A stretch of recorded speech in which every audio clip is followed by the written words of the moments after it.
कुंभ राशि वाले बंधु, आप सभी का बहुत बहुत स्वागत है, अभिनंदन है मंथन भिंड यूट्यूब चैनल में। तो कुंभ राशि वालों, सावधान हो जाओ। इस पूरे मई के महीने में भूल कर भी नहीं जाना इन तीन स्थानों पर जाना आपके जीवन के लिए बेहद खतरनाक होने वाला है। भयंकर नकारात्मकता को आपके जीवन में लेकर आने वाला है। और हम आपको बता दें कि आपके जीवन में जो परेशानियां अभी इस समय चल रही हैं, उन परेशानियों में कहीं ना कहीं इन तीन स्थानों का बहुत बड़ा योगदान है। इनकी वजह से आपके जीवन में परेशानियों का दौर शुरू हुआ, अभी भी चल रहा है और आगे भी बना रहेगा। तो ध्यान से समझना है आपको कि कौन से हैं वो तीन स्थान जहां आपको भूल कर भी इस मई के महीने में नहीं जाना है। इतना ही नहीं, इसी के साथ साथ हम आपको बताएंगे मई के महीने में आपके जीवन में घटने वाली, खास तौर से 1 से लेके 15 मई के बीच आपके जीवन में घटने वाली 4 पॉजिटिव और नेगेटिव घटनाओं के विषय में। ये जो भविष्यवाणियां हम करने जा रहे हैं, ये 70 से 80% सटीक होंगी और आपके ग्रह गोचरों पर आधारित होंगी। इसी के साथ साथ 2 शुभ घटनाओं के बारे में, यानी कि इतनी शुभ घटनाएं जिनके बारे में आप सुनकर खुशी से झूम उठेंगे। बहुत लंबे समय से इन घटनाओं का आप इंतजार कर रहे थे। ये घटनाएं घटने वाली हैं। कौन सी होंगी ये घटनाएं, कैसे घटेंगी, इनके विषय में भी आपको बताएंगे। कुछ जरूरी सावधानियों के बारे में आपको बताएंगे जो पूरे मई के महीने में आपको बनाकर रखनी होंगी। याद रखना कि यह जो मई का महीना है आपके जीवन में बड़ा क्रांतिकारी होने वाला है। बहुत ही उच्च स्तरीय कार्य आप इस मई के महीने में कर सकते हैं। कब करेंगे, कैसे करेंगे, सब कुछ आपको बताएंगे। ग्रह क्या कह रहे हैं, कौन से परिवर्तन होने वाले हैं, कौन सा ग्रह किस राशि में और किस जगह जाकर आपको प्रभावित करने वाला है, यह सब कुछ आपको बताएंगे। अंत में आपको बताएंगे कि ऐसा महाशक्तिशाली उपाय, इसे उपाय कहना वैसे सही नहीं होगा, मां बगलामुखी की सीधी कृपा आप तक पहुंचाने के लिए एक महामंत्र आपको देने जा रहे हैं। इस महामंत्र को आप कभी भी प्रयोग कर सकते हैं, किसी भी स्थिति में प्रयोग कर सकते हैं। विधि थोड़ी सी बदलती रहेगी, लेकिन इसका प्रयोग करने से आपके जीवन में, आपके आसपास एक विशेष कवच निर्मित होता है, जिसे बालगा कवच कहते हैं। यह कवच इतना शक्तिशाली है कि दुनिया की कोई भी नकारात्मक ताकत, शक्ति इस कवच को भेद ही नहीं सकती है। एक उदाहरण के साथ हम आपको समझाएंगे कि कैसे हमारे खुद के जीवन में यह घटित हुआ और माई के बालगा कवच ने कैसे हमारी रक्षा की। इसके विषय में आपको एक हम सत्य घटना के विषय में आपको बताएंगे जो हमारा खुद का अनुभव है, इससे आपको यकीन हो जाएगा।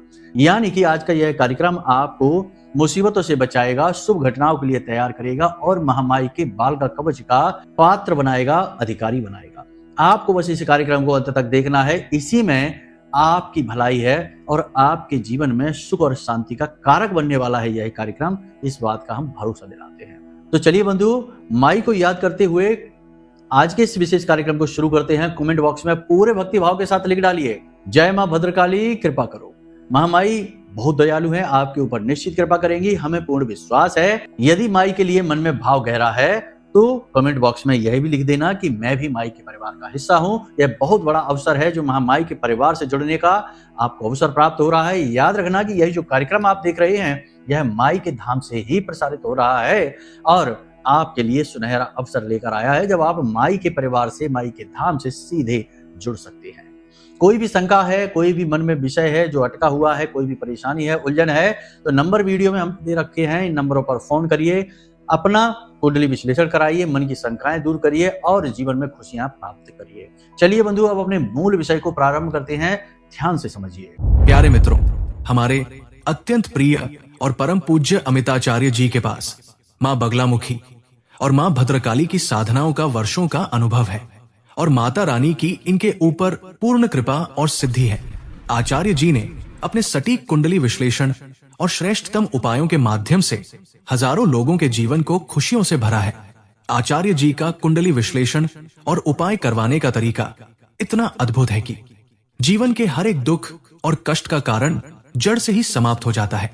फिर समस्या चाहे जैसी भी हो, कर्जा बहुत बढ़ गया हो, व्यापार चल नहीं रहा हो, बीमारियों में आप बर्बाद हो चुके हो, रिश्तों में प्रेम समाप्त हो चुका हो, या फिर नौकरी ही ना मिल रही हो, विवाह में देरी होती हो, कैसी भी समस्या हो, इन समस्याओं का कारण क्या है, कौन सी महादशा परेशान कर रही है, कौन सा दोष लगा हुआ है, सब कुछ आचार्य जी इतना सटीक बताते हैं कि वर्षों वर्ष के दुख कुछ ही दिनों में समाप्त हो जाते हैं। अगर आपके जीवन में भी कोई ऐसी संकट की घड़ी है तो यही सही समय है जब आप पूज्य आचार्य जी के हाथों से अपनी कुंडली का विश्लेषण करवाएं और वर्षों से चल रहे दुखों और संकटों के इस चक्र से बाहर निकल जाए। प्यारे मित्रों, अभी वीडियो में दिए गए नंबरों पर फोन करिए और अपनी कुंडली का श्रेष्ठतम आकलन करवा डालिए। जिंदगी बदलने का यह सबसे बड़ा मौका हाथ से मत जाने दीजिएगा। जय माई की, महामाई आपका कल्याण करे।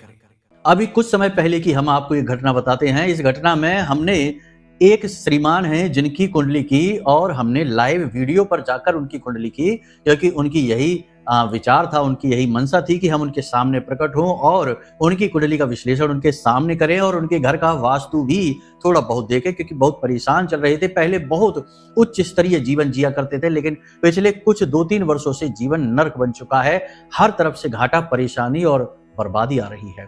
तो इसका कारण जानना चाहते थे। तो कुंडली का विश्लेषण तो हमने उनको कर दिया और समाधान भी उनको पकड़ा दिए, लेकिन हमने उनके घर का जब दौरा किया, यानी कि मोबाइल के वीडियो के माध्यम से, तो उनके घर में हमने कुछ विसंगतियां देखी।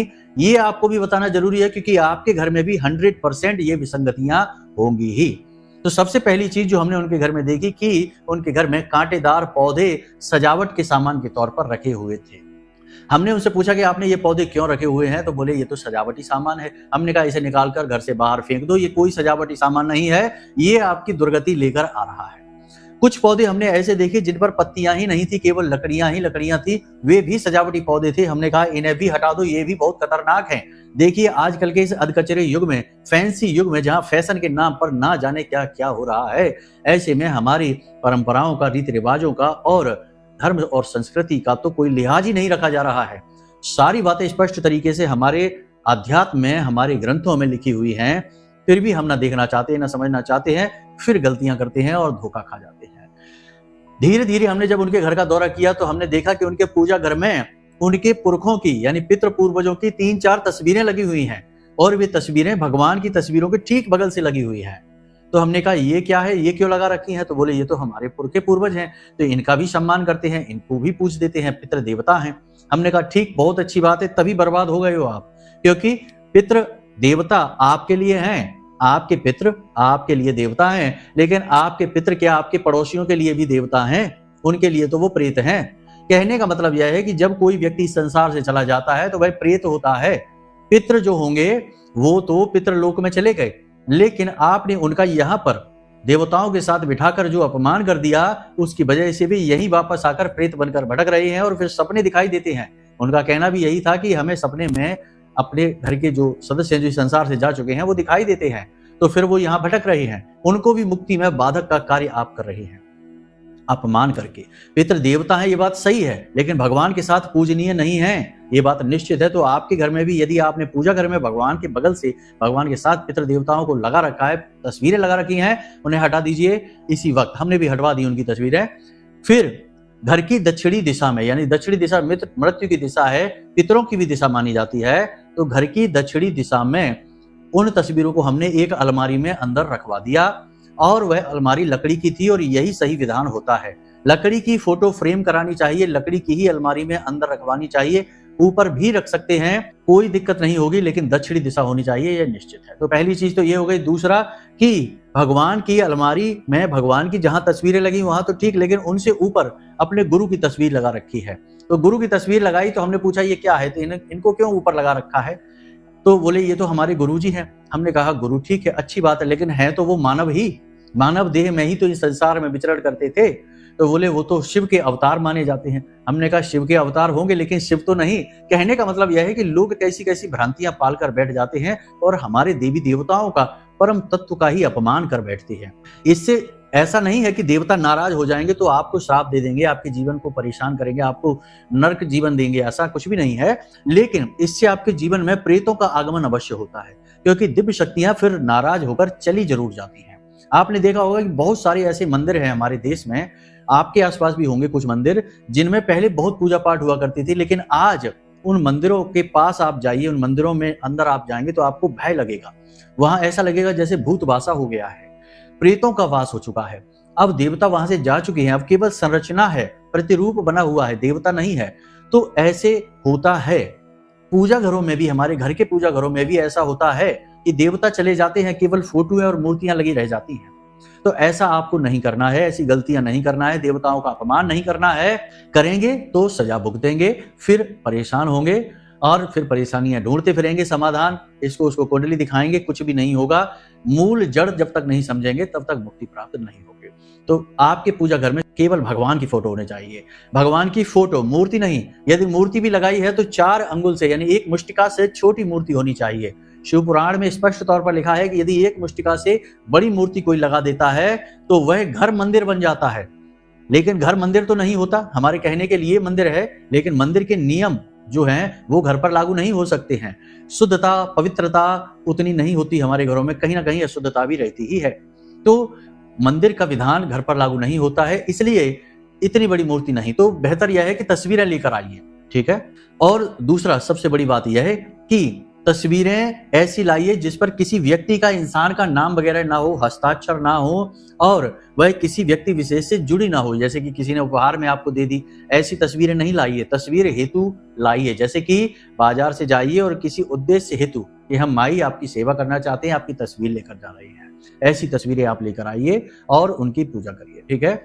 बाकी कोई भी तस्वीर आप लेकर आए, बस यही ख्याल रखें कि वह किसी ने आपको उपहार में ना दे दी हो और उस व्यक्ति का या किसी भी व्यक्ति का उस पर नाम ना लिखा हो, कोई कंपनी का नाम ना लिखा हो, कोई ऐसी चीज ना हो जैसे वह प्रचार माध्यम लग रही हो, ऐसी कोई भी व्यवस्था उस पर ना हो। बस इन चीजों का आप ध्यान रखिए, अपने पूजा घर में लाकर रख लीजिए। तो ये गलतियां जो हैं, ये गलतियां बहुत बड़ी हैं, लेकिन हम इन्हें इग्नोर करते रहते हैं। अपने घरों में हम ऐसी ऐसी चीजें लाकर रख लेते हैं जो हमें बहुत परेशान करती हैं। फिर हम ढूंढते हैं कि परेशानी का कारण क्या है। कुंडली में भी कभी कभी इतने कोई बड़े दोष दिखाई नहीं देते, तब भी जातक लगातार परेशान चल रहा है। तो इन सब बातों का ख्याल रखिए, ठीक है। अब आपको बता देते हैं 1 से लेकर 15 मई तक होने वाली विशेष 4 घटनाएं और 2 शुभ घटनाएं। 4 घटनाएं जो कि कुछ हद तक नकारात्मक है और कुछ हद तक सकारात्मक भी हैं, इनके बारे में ध्यान से समझिए। जो लोग नौकरी कर रहे हैं उन्हें नौकरी में अब संघर्ष का सामना करना पड़ेगा। 1 से लेकर 15 मई तक नौकरी में काम ओवर टाइम हो जाएगा, बहुत ज्यादा काम करना पड़ सकता है, छुट्टी के दिन भी काम करना पड़ सकता है और शरीर में ऊर्जा की कमी, थकान बहुत अधिक हो जाएगी, स्ट्रेस बढ़ जाएगा, जिसकी वजह से विवाद हो जाएंगे, तनाव व झगड़े की स्थिति उत्पन्न होगी। मानसिक तनाव की वजह से आप बहुत ज्यादा पीड़ित महसूस करेंगे, स्वास्थ्य आपका कमजोर होता चला जाएगा। काम के ओवरलोड की वजह से आपकी जिंदगी थोड़ी अस्त व्यस्त होने वाली है, अधिकता रहेगी। व्यापारी वर्ग जो है उनके भी जीवन में छोटी छोटी अड़चनें लगातार आती रहेंगी और पैसे की दिक्कत लगातार बनी ही रहेगी, पैसा अटकता बहुत रहेगा। कोई उधार सामान ले लेगा तो पैसा ही नहीं देगा और पैसे भी किसी को यदि आपने उधार दे दिए तो उन्हें भी वापस लेने में बड़ी भारी समस्या आपको महसूस होगी। तो कहने का मतलब यह है कि यह व्यापारियों के लिए और नौकरी करने वालों के लिए कठिन समय है, लेकिन इसका लाभ भी मिलेगा। कहने का मतलब यह है कि आज आप मेहनत कर रहे हैं, आने वाले समय में यानी 18 मई के बाद आपको इसका लाभ मिलना शुरू हो जाएगा नौकरी करने वालों के लिए। और 7 जून के बाद सर्वोत्तम लाभ आपको प्राप्त होंगे जब मंगल नीच राशि से यानी कर्क राशि से बाहर निकल जाएंगे, ठीक है। तो यहां तक आपने समझ लिया। तो आज का परिश्रम कल बहुत अच्छा फल देने वाला होगा, इसलिए हताश निराश नहीं होना है। मेहनत तो करनी ही पड़ती है और जो जितना तपेगा वह उतना ही ज्यादा खिलेगा, इस बात को याद रखना है। अब दूसरी घटना, 1 से लेकर 15 मई के बीच आपकी किसी एक ऐसे व्यक्ति से मुलाकात होने वाली है जो आपके गुरु का कार्य करेगा, मार्गदर्शक का कार्य करेगा, पथ प्रदर्शक का कार्य करेगा, आपको मुसीबत परेशानियों से बाहर निकलने में आपकी मदद करेगा और सबसे बड़ी बात कि आपका मार्गदर्शन करेगा। कोई एक ऐसा व्यक्ति होगा जो आपको ना केवल आध्यात्मिक बनाएगा, आपको ज्ञान की ओर लेकर जाएगा, धर्म की ओर लेकर जाएगा, बल्कि आपके जीवन की मुसीबतों में, परेशानियों में आपकी मदद करने वाला है। कह सकते हैं कि ईश्वर का भेजा हुआ दूत आपके जीवन में आने वाला है। तीसरी घटना यह होगी कि आप अब आत्म मंथन करने वाले हैं, बहुत गहराई से, बहुत ही बुद्धिमानी के साथ, और अपने जीवन में चल रही उथल पुथल का समाधान खुद अपने प्रयासों से, अपने बौद्धिक बल से ढूंढने की कोशिश करने वाले हैं। आपके जो अपने हैं, जो बहुत ही खास हैं, ऐसे लोगों से आप सलाह मशवरा भी करेंगे। सलाह मशवरा लेते समय हम आपको फिर से यही एडवाइस करेंगे कि आप किसी ऐसे व्यक्ति से अपने दिल के राज ना खोलने लग जाएं जो कि दोहरे चेहरे वाला है, यानी कि नकाब लगाकर रखता है। तो थोड़ा बुद्धिमानी के साथ हैंडल करें। आपके शत्रु अपनों में ही छिपे हुए हैं, आपके कार्यस्थल पर ही आपके छिपे हुए शत्रु हैं, आपके घर में ही आपके छिपे हुए शत्रु हैं।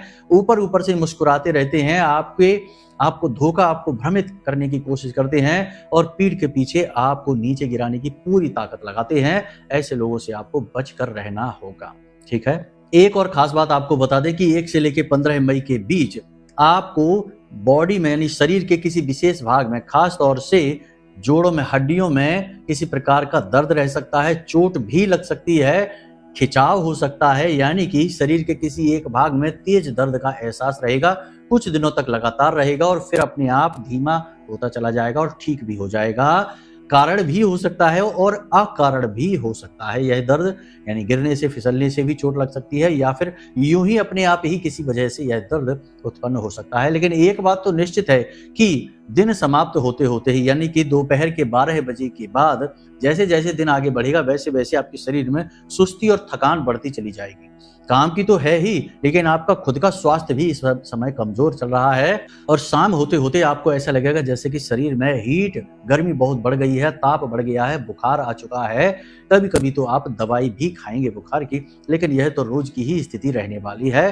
तो थोड़ा आप अपने खान पान पर ध्यान दें, पानी अधिक पिएं, मंगल नीच के चल रहे हैं, टेम्परेचर बढ़ेगा ही और ऊर्जा की कमी भी आपको महसूस होगी ही। मतलब कि जितना काम आप करना चाहते हैं उतना काम आप कर नहीं पाएंगे, ऊर्जा की कमी रहेगी, मनोबल तो ऊंचा रहेगा लेकिन शरीर साथ नहीं दे पाएगा, ये बात निश्चित है। खान पान का ध्यान दें और समय पर सोएं और जागें, नींद का भी विशेष ख्याल रखें। आपकी किसी पुरानी कमी, पुरानी गलती की कीमत आपको चुकानी पड़ सकती है। आपने किसी के साथ कोई वादा किया, कोई लेन देन किया या कोई ऐसा कार्य कर लिया जिसके बारे में आप सोचकर थोड़ा परेशान होते हैं, वह आपको हानि पहुंचाने वाला है। वह खुल सकता है, आपका कोई रहस्य, कोई राज, कोई आपकी छुपी हुई बात बाहर आ सकती है जिससे आपको मान हानि भी हो सकती है, आपके मान सम्मान में कमी भी हो सकती है और हो सकता है कि आपकी थोड़ी बहुत बहस भी, तू मैं भी किसी के साथ हो जाए। तो थोड़ा सा संभल कर रहना है और अपने रहस्य, अपने राज छुपा कर रखने की कोशिश करनी है। यही तो आपकी सबसे बड़ी कमी है। यह गलती आप बार बार दोहरा देते हैं, लेकिन अब ऐसा आपको नहीं करना है, सावधान रहना है। अब बात करते हैं कुछ पॉजिटिव घटनाओं के बारे में जो कि आपको अच्छा महसूस कराएंगी। तो 1 से लेकर 7 तक तो ठीक है, लेकिन 7 तारीख के बाद अचानक से आपको ऐसा लगेगा जैसे कि पॉजिटिव एनर्जी आपके जीवन में आ गई है। कुछ आप उपाय क्रियाएं भी करेंगे, उनके माध्यम से भी ऐसा होगा और ग्रह परिवर्तन यानी कि बुध का राशि परिवर्तन भी हो रहा है, इसकी वजह से भी आपको ऐसा लगेगा कि आपके अंदर अचानक पॉजिटिव एनर्जी आ चुकी है। बौद्धिक बल आपका बढ़ेगा। देखो, बुध जो है ना, वाणी है, बुद्धि है और व्यापार है, तो आपकी वाणी कुशल हो जाएगी। आप जो भी बोलेंगे प्रभावशाली होगा, लोग उससे प्रभावित होंगे और आपकी बात कोई काट नहीं पाएगा। साथ ही वाणी यानी कि बुद्धि भी आपकी तेज हो जाएगी, यानी कि अचानक से आपके मन में पॉजिटिव विचार आने लगेंगे, आपकी समस्याओं का समाधान आपको दिखने लगेगा। आने वाले समय में आपको क्या करना है, क्या नहीं करना, कहाँ रुकना है और कहाँ आगे बढ़ना है, सारी चीजें आपको अपने आप धीरे धीरे समझ में आती चली जाएंगी और आपका बौद्धिक बल बढ़ेगा। ये बहुत अच्छी बात रहेगी। यानी कि आत्म मंथन की प्रक्रिया 7 तारीख के बाद बहुत ही उत्तम होने वाली है और आप कोई निष्कर्ष लेने वाले हैं। 15 तारीख तक आप कोई ना कोई निर्णय अवश्य ले लेंगे। अब भी यहाँ पर हम आपको सलाह यही देंगे कि कोई भी निर्णय आप लें अवश्य, विचार मंथन आप करें अवश्य, लेकिन अभी कोई भी नया कार्य शुरू ना करें, कहीं इन्वेस्ट ना करें, प्रॉपर्टी वगैरह में कोई भी व्यापार ना करें, किसी भी नए काम की शुरुआत ना करें। यहाँ तक कि आप जो भी काम धंधा व्यापार कर रहे हैं या नौकरी कर रहे हैं, वहां पर भी कोई बड़ा फेरबदल करने की कोशिश ना करें, क्योंकि अभी समय और काल अच्छा नहीं है। 18-19 मई के बाद थोड़ी सी पॉजिटिविटी आएगी। राहु और शनि की युति जब टूट जाएगी तो थोड़ा बहुत पॉजिटिव आपको अवश्य महसूस होगा, लेकिन पूर्ण रूप से आपको अनुकूल वातावरण प्राप्त होगा 7 जून के बाद, क्योंकि मंगल नीच राशि से बाहर निकलेंगे, सिंह राशि में पहुंचेंगे। इसका आपको लाभ अवश्य प्राप्त होगा। तो इन बातों को हल्के में मत लेना, ये बातें बहुत आवश्यक हैं, बाद में फिर पछताना पड़ेगा, हम आपको बता रहे हैं। छोटी छोटी सी चीजें हैं कुछ जिनको आपको अवश्य ध्यान में रखना होगा, वरना आप उलझ जाएंगे। छोटी चीज क्या है कि कुछ लोग आपको उकसाने की कोशिश करेंगे, आपके खिलाफ षड्यंत्र करेंगे और आपसे कुछ ऐसी बातें बोलेंगे जिन्हें सुनकर आपको अच्छा नहीं लगेगा। आप दिल से उन बातों को लगा बैठेंगे और परेशान हो जाएंगे। तो ये नहीं करना है, चीजों को इग्नोर करना सीखना है, ना कहना सीखना है। यानी लोग आपसे कुछ ऐसे कार्य करवाना चाहेंगे जिन्हें आपकी बिल्कुल भी इच्छा नहीं होगी, मर्जी नहीं होगी, आपका सामान मांगेंगे, चीजें मांगेंगे, पैसा मांगेंगे, तो आपको ना कहना होगा, इसका बल आपको लाना होगा। तीसरा, आपको अपने स्वास्थ्य का विशेष ख्याल रखना होगा। समय से सोना जागना और अनुशासन में रहना यह बेहद आवश्यक रहेगा। योग प्राणायाम से भी आप जुड़ें। इसी के साथ साथ चौथा, आपको अपने जीवन का जो नियंत्रण है वह स्वयं अपने हाथों में लेना होगा। सलाह मशवरा ज्यादा लोगों से नहीं करनी है, जितना हो सके उतना खुद विचार करिए, खुद अपने ऊपर विश्वास बढ़ाइए, आत्मविश्वास बढ़ाइए और धार्मिक प्रवृत्ति को अपने जीवन में और बढ़ाइए। ठीक है, इन कार्यों को आपको करना है। अब बताएंगे आपको हम 3 स्थानों के बारे में जहां आपको भूल कर भी नहीं जाना है, गए तो बर्बादी निश्चित है। ये तीनों स्थान राहु से जुड़े हुए हैं और राहु का इस समय बोलबाला चल रहा है। 1 से लेकर 18 मई तक राहु पूर्ण रूप से निगेटिव हैं, तो ऐसे में राहु से जुड़े स्थानों पर तो भूल कर भी नहीं जाना है। कौन से हैं वो स्थान? सबसे पहला स्थान जहां पर किसी का अपमान हो रहा है, गाली गलौज हो रही है, गप्पें लंबी चौड़ी हाँकी जा रही हैं, लंपटबाजी हो रही है और किसी का अपमान हो रहा है और बड़े बुजुर्गों का और धर्म का और भगवान का उपहास किया जा रहा है, ऐसे स्थानों पर आपको भूल कर भी नहीं जाना है। ये स्थान नरक का द्वार है। यहाँ जाते ही राहु पूर्ण रूप से एक्टिव हो जाएगा और नेगेटिव तरीके से एक्टिव होगा, जो आप पर बहुत गहरा प्रभाव डालेगा, क्योंकि आप एक संवेदनशील इंसान हैं और संवेदनशील इंसान ही पहला टारगेट होते हैं, लक्ष्य होते हैं ऐसे क्रूर ग्रहों का, तो आपको इनसे बचकर रहना है। ठीक है। दूसरा स्थान जहां पर कि जुआ, सट्टेबाजी यानी कि पैसे को उड़ाने की बातें की जा रही हैं, जहां पर पैसे का अपमान हो रहा है, व्यर्थ के कार्य ऐसे जिनमें कि माता लक्ष्मी का अपमान होता है। जैसे माता लक्ष्मी का अपमान कहाँ होता है कि जब इंसान पैसे की इज्जत नहीं करता, उसे उल्टे सीधे संबोधनों से संबोधित करता है। कोई कहता है पैसा तो हाथ का मैल है, कोई कहता है पैसा ही बर्बादी का कारण है, कोई कहता है पैसा ही इस जिंदगी में सारी परेशानी, सारे दुख दर्द तकलीफ का कारण है, पैसा ना होता तो जाने कितना अच्छा होता। और या फिर जहां पर सट्टेबाजी का काम हो रहा है, जुआ खेला जा रहा है, ये सब जगह ये सब बातें माता लक्ष्मी को अच्छी नहीं लगती हैं। माई का अपमान होता है और ऐसे स्थानों पर आपको ना तो रुकना है और ना ही जाना है। अगर आप ऐसी जगह फंस जाते हैं, लोग ऐसी बातें कर रही हैं, तो आपको उठकर वहां से चल देना है। ठीक है। तीसरा स्थान जहां मांसाहार किया जा रहा है, मांस बेचा जा रहा है, ऐसे स्थानों पर आपको नहीं जाना है। अंडे है, मांस है और ना जाने क्या क्या मदिरा वगैरह है, ऐसे घिनौने स्थानों पर आपको भूल कर भी नहीं जाना है। ये बड़े नीच स्थान होते हैं और यहाँ पर बड़ी निम्न स्तरीय ऊर्जाएं वास करती हैं। अक्सर आप देखना कि कोई शुद्ध व्यक्ति, बहुत ही अच्छे विचारों वाला व्यक्ति यदि कहीं ऐसी जगह पहुंच जाए जहां शराब लगातार पी जाती है, जैसे शराब खाने वगैरह होते हैं, वहां पर जाकर उसका दम घुटने लगता है, वह घबरा कर वहां से भागता है। जो शुद्ध आध्यात्मिक व्यक्ति होगा, साधना करने वाला व्यक्ति होगा, वह ऐसे स्थानों पर रुक ही नहीं पाएगा, क्योंकि वहां की जो नेगेटिव एनर्जी है वह उससे सहन नहीं हो पाएगी। तो ऐसे स्थानों पर आपको नहीं जाना है। शॉर्टकट लेने के चक्कर में ऐसे रास्तों को न पकड़ना जहां मांस बेचा जाता है या जहां पर गंदे कार्य किए जाते हैं, इनसे आपको दूर रहना है। तो बस इन 3 जगहों के बारे में, वैसे तो और भी बहुत सारी चीजें हैं। सोशल मीडिया पर बार बार अपने फोटो अपलोड नहीं करना, अपने परिवार की फोटो नहीं, थोड़ी बहुत भी दिखावेबाजी नहीं, और भीड़ भाड़ भरे इलाकों में भी नहीं आपको जाना है। ये सारी जगहें राहु से संबंधित होती हैं और आपके राहु को नेगेटिव तरीके से एक्टिवेट कर देती हैं। इससे आप परेशान होने लगते हैं, आपको मानसिक पीड़ाएं अधिक होती हैं। तो ये सारी बातें हमने आपको बता दी हैं आपके समय और काल से संबंधित। अब हम आपको बताने जा रहे हैं उस महामंत्र के बारे में जो हमने शुरू में बोला था। महामाई मां बगलामुखी का विशेष बाल का कवच आपके ऊपर यह स्थापित कर देगा। लेकिन यह इतना आसान नहीं है। ये सुनने में आसान लग सकता है, लेकिन है बहुत ही कठिन। साधनाओं के बाद ये कवच प्राप्त होते हैं और ये रक्षा माई की प्राप्त होती है। लेकिन हम आपको समझा देते हैं। सबसे पहले आपको एक हल्दी की माला लेकर आनी है। हल्दी की माला जो हमने यह धारण कर रखी है, यह हल्दी की ही माला है। बाजार से हल्दी की माला लेकर आइए और इसे सरसों के तेल में डुबाकर रख दीजिए। शनिवार के दिन इसे बाहर निकालिए और इसे अच्छी तरीके से साफ कर लीजिए, पोंछ लीजिए। रात्रि के समय इसे अपने गले में धारण करना है, लेकिन उससे पहले आपको महामाई का पूजन करना है। यह माला माई के चरणों में समर्पित करनी है और महामाई का एक विशेष मंत्र है, इस मंत्र का उच्चारण करना है। लेकिन मंत्र उच्चारण से कुछ नहीं होगा, क्योंकि मंत्र एक साधना है और साधना में भूल चूक की गुंजाइश होती है। तो हम आपको एक ऐसा मंत्र दे रहे हैं जो माई से निवेदन करना है कि माई आपकी रक्षा करें और आपके जीवन में सुख धन वैभव को भरें। तो निवेदन मंत्र इसे कहा जाता है। इस मंत्र को आप ध्यान से सुने। मंत्र आपके मोबाइल की स्क्रीन पर भी दिखाई दे रहा है। तो मंत्र है ओम ह्लीम ऐं श्रीम क्लीम श्री बगलानने मम रिपुनिनाशय नाशय ममेश्वर्याणि देहि देहि शीघ्रम मनवांछितम कार्य साधय साधय स्वाहा। देखो, मंत्र बहुत ही शक्तिशाली है। इस मंत्र में माई से निवेदन किया जा रहा है कि शीघ्र हमारी मनोकामनाएं पूर्ति करिए और हमारे शत्रुओं से हमें रक्षा प्रदान करिए। इस मंत्र को आप कभी भी जाप कर सकते हैं। इस मंत्र का जाप करते करते, यानी कि इस मंत्र को 20 से 21 बार आपको बोलना है आसन पर बैठकर, और इस माला को गले में धारण कर लेना है। उसके बाद आप जब घर से बाहर निकले तब, जब आपको खाली समय हो तब माई से निवेदन करना है और मन ही मन इस मंत्र का उच्चारण करते रहना है। माई की आपको रक्षा प्राप्त होगी। बाकी हम भी आपको आशीर्वाद देते हैं और महामाई से निवेदन करते हैं कि आपके जीवन में अपना रक्षा कवच लेकर आएं, आपको संरक्षण दें और आपके जीवन से कष्ट को हरें।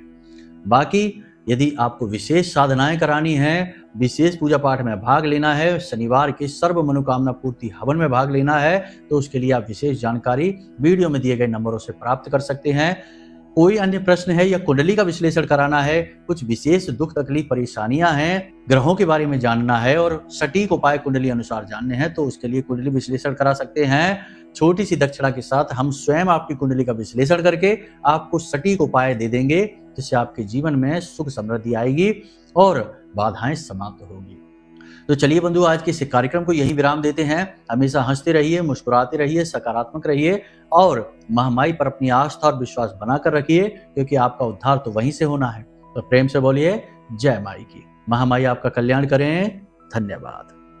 हमारे प्रिय और परम पूज्य आचार्य जी ने अपनी साधनाओं के अनुभवों पर आधारित शक्तिशाली उपाय और क्रियाओं के माध्यम से हजारों लोगों के जीवन को पूरी तरह से बदला है। आचार्य जी के द्वारा बताया गया हर एक उपाय इतना सटीक और कारगर होता है कि जो भी इसे पूरे भाव के साथ कर लेता है, उसे साक्षात महामाई की कृपा और आशीर्वाद प्राप्त हो जाती है। इसलिए निसंकोच इन उपायों को पूरे भाव के साथ करिए, आपका कल्याण होगा। जय माई की।